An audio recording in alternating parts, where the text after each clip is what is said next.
This is Miss Ashanti, and today we are going to be making a balloon slingshot. Now, here are the materials that you will need.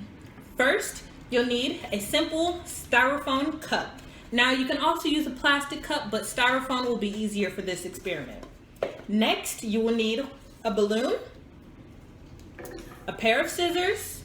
Please make sure your parent is present when using these, and a simple piece of newspaper.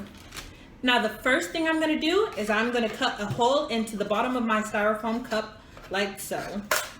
So I just poked a simple hole, and now I'm just going to use my finger and I'm going to fish out the styrofoam bottom.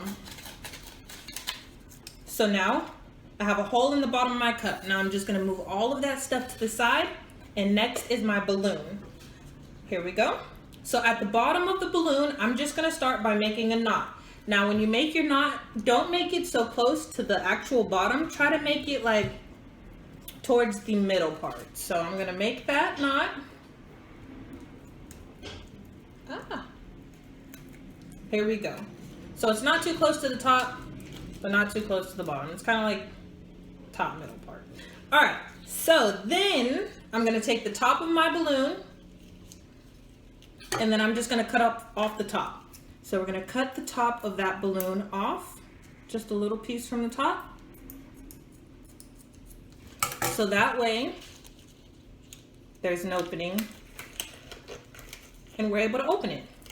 Now next, we'll bring back our cup, and all you have to do is put that balloon over the top part of your cup. And bam. So that's what it should look like. And then you can also just like adjust it. You can slide it down a little bit more if you need to, but this is basically how it's going to turn out.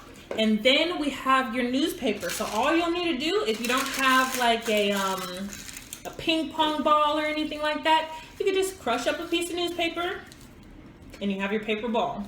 So now all you need to do is throw that paper ball into your styrofoam slingshot, and voila, there we go. Now we have our balloon slingshot with styrofoam cup and paper ball. I hope you guys enjoyed this experiment, and I hope you guys have a nice day. See you guys later.